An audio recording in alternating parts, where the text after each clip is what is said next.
As you remember, Troy was hit by a violent summer with 8 homicides, so police stepped up patrols in an effort to bring some calm to the community. Now, in an effort to keep kids off the street, a new program in the city of Troy will have 5th graders meeting former gang members face to face. Jennifer Lukey is live in Troy. Tonight, Jen, this is a bold approach, but all in an effort to try and cut down on crime, right?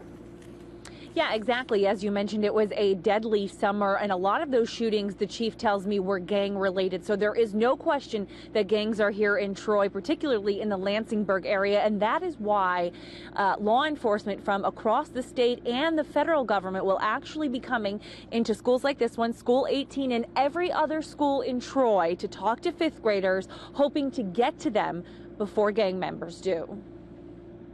How young are you seeing gang members? 14, 12, they're in very early. And from there, many lead a life of crime and violence.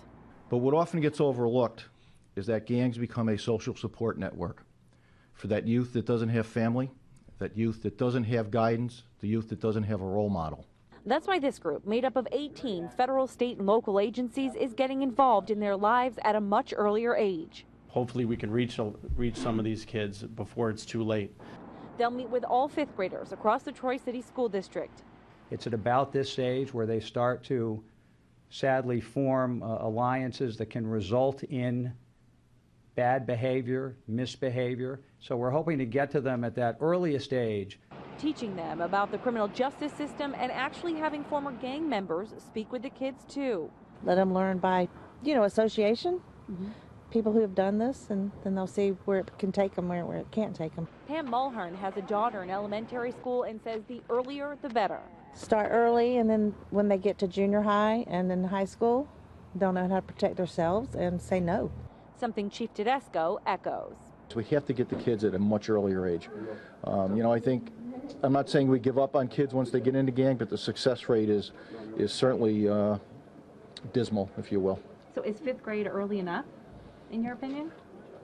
I would think we could go earlier, but I think the earlier we go, there has to be resources to continue the programs if we're going to be successful.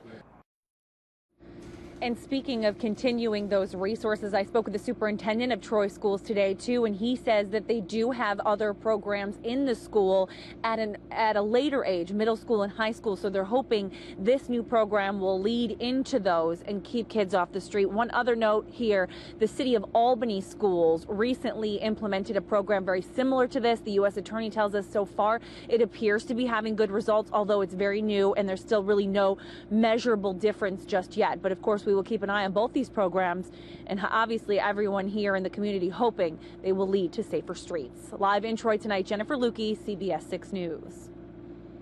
Jen, thank you. A Troy man is now in trouble with the law.